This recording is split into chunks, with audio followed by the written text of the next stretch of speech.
હવે એક બાદ એક લોક કલાકારો જે છે એ વિવાદોના વમળમાં ફસાઈ રહ્યા છે.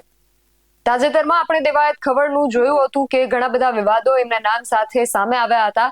પરંતુ જ્યાં સુધી લોક કલાકારો જે છે પોતાના સારા કામો થકી સમાચારોમાં રહેતા હોય ત્યાં સુધી તો ઠીક છે, પણ જ્યારે આ પ્રકારે વિવાદોમાં એ લોકો ફસાય છે ત્યારે એ ઘણી ગંભીરતા ઊભી કરે છે. અને ગંભીરતા ઊભી થવાનું કારણ એ કે લોક કલાકાર હોય, કોઈ ફિલ્મના કલાકાર હોય કે જાહેર જીવનના કોઈ પણ વ્યક્તિ હોય, એમને માનવા વાળા, એમને ચાહવા વાળો એક મોટો વર્ગ હોય છે. અને એ વર્ગના જે યુવાનો ખાસ કરીને હોય છે, એ લોકો એમનું અનુકરણ કરતા હોય છે. એ લોકો જે પ્રકારે એમના જે વાણી વ્યવહાર હોય એ પ્રકારે એમનો અનુકરણ કરવા વાળો જે યુવા વર્ગ છે એ લોકો એમને ખૂબ માનતા હોય છે.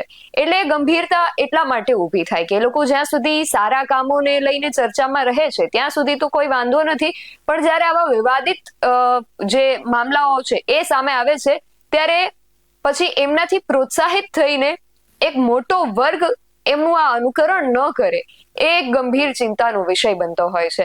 દેવાયત ખબર બાદ હવે જાણીતા એવા લોક કલાકાર માયાભાઈ આહિર વિવાદના વમણમાં ફસાયા છે. શું છે સમગ્ર વિગત જાણીએ આ અહેવાલમાં. જય હિન્દ, BSI ટીવી ન્યૂઝ પર આપની સાથે હું છું નિધિ ગઢવી. જ્યારે તમે શરૂઆતમાં વાત કરી કે લોક કલાકાર કે જાહેર જીવનનું કોઈ પણ વ્યક્તિ છે એ જ્યારે વિવાદોમાં આવે છે ત્યારે એમાં તટસ્થ તપાસ થવી ખૂબ જરૂરી છે, કારણ કે એમને માનવા વાળો અને એમનું અનુકરણ કરવા વાળો એક વર્ગ ખૂબ મોટો હોય છે. અને જો એ એક ખોટું ઉદાહરણ દુનિયાની સામે પૂરું પાડે છે તો એક ખૂબ મોટો વર્ગ એ ખોટા રસ્તે આગળ ચાલવા માંડે છે. એટલા માટે અહીંયા સૌથી પહેલા તો શું સત્ય છે એને સામે લાવવું ખૂબ જરૂરી બની જતું હોય છે. આપણે તાજેતરમાં જ દેવાયત ખબરને લઈને ઘણી બધી ચર્ચાઓ જોઈ અને હવે જાણીતા એવા લોક કલાકાર માયાભાઈ આહિર વિવાદોમાં ફસાયા છે. કહેવાય રહ્યું છે કે થોડા દિવસ અગાઉ 24મી ડિસેમ્બરે મુંબઈના કાંદિવલીમાં એક કાર્યક્રમ હતો. આ કાર્યક્રમ દરમિયાન માયાભાઈ આહિરે કદાચ શરત ચૂકથી બગદાણામાં જે ગુરુ આશ્રમ છે ત્યાં એક યોગેશભાઈ સાગર કરીને એક વ્યક્તિ છે એને શરત ચૂકથી કદાચ મેનેજિંગ ટ્રસ્ટી ગણાવ્યા હતા. અને એ બાદ આ વિવાદ શરૂ થયો હતો. અન્ય ગુરુ આશ્રમના સાથે સંકળાયેલા એક વ્યક્તિ છે નવનીતભાઈ બાલદિયા એમનું નામ છે. નવનીતભાઈએ માયાભાઈ આહિરને ફોન કરીને આજે એમની ભૂલ હતી એના વિશે જાણ કરી કે યોગેશભાઈ સાગર જે છે એ મેનેજિંગ ટ્રસ્ટી નથી, માત્ર ટ્રસ્ટી છે.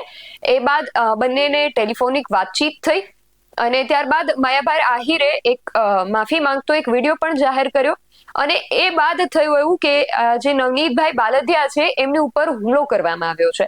એમનું જે ટ્રેક્ટર હતું એમને રસ્તામાં રોકીને ત્યારબાદ બે ગાડીઓ ત્યાં આવે છે અને એમના ઉપર હુમલો કરે છે. એમને હાથ પગ અને અન્ય શરીરના ભાગોમાં, કમરના ભાગે એમને ઈજાઓ પહોંચાડવામાં આવે છે અને ત્યારબાદ એમને તાત્કાલિક સારવાર અર્થે ખસેડવા પડે છે.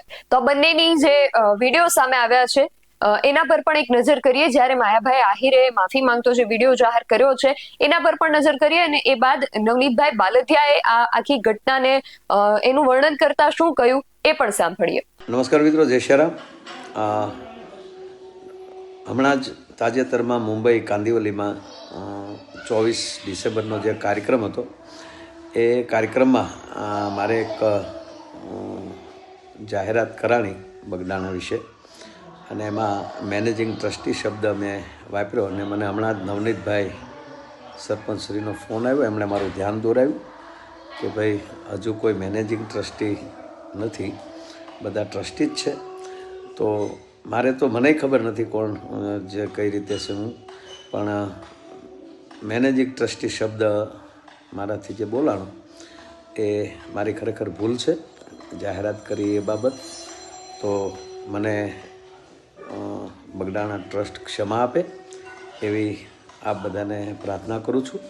ઘણા સમયથી બગદાણા ગુરુ આશ્રમના ટ્રસ્ટીની હારે થોડુંક આમથી આમ ચાલે છે. યોગેશભાઈ સાગર જેઓનું મુંબઈમાં થોડા દિવસ પહેલાં કાંઈ હશે ભજન, એમાં માયાભાઈ આહિરે એવું કીધેલું કે આ મેનેજિંગ ટ્રસ્ટી યોગેશભાઈ સાગર છે. તો અત્યારે હાલમાં કોઈ બગદાણા ગુરુ આશ્રમની અંદર મેનેજિંગ ટ્રસ્ટી નથી. તો મેં આતાને વાત કરી કે આતા આ રીતનું છે કે બગદાણા મેનેજિંગ ટ્રસ્ટી કોઈ છે નહીં. તો આતાએ કીધું કે હું તમને એની માફી કરી અને રીલ્સ મોકલી દઉં છું. તો મેં કોઈ એવું એને કીધું નહોતું આ તને કે તમે મને મોકલે, પણ મને આ તાએ મોકલી એટલે મેં મારા જાઈ ભાઈઓને મોકલી. પછી બીજા દિવસે એમના દીકરાનો જયરાજભાઈનો ફોન આવ્યો મારામાં કે તું ક્યાં છો ને તને મળવાનું છે. તો મેં કીધું હું બગદાણા છું, આશ્રમે છું, ગમે ત્યારે આવો ત્યારે મળશું. પછી પાછા મારા એક બીજા મિત્ર છે રામભાઈ વાળા, તો એમને મળ્યા એટલે એમનામાં ફોન આવ્યો કે ભાઈ આ કોણ છે ને શું છે. તો રામભાઈ કીધું કે જાયભાઈ છે, એવું કાંઈ છે નહીં.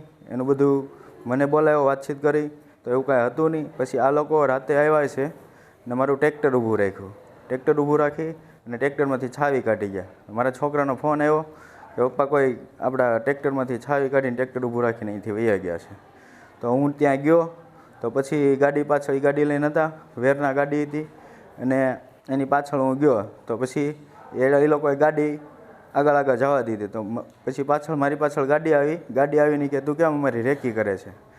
તો એમાંથી 4 જણા ઉતરી ખાલી એટલું બોલી અને ધોકાને પાઇપે મને મારીને હાથે પગે બધે ઈજા કરી છે. પછી થોડી વારથી કે બીજી સ્વીપ ગાડી આવી તો એમાંથી 4 જણા ઉતર્યા. તો એ લોકોએ ધોકા પાઇપ કાઢી અને મને બધી જગ્યાએ માર્યો છે.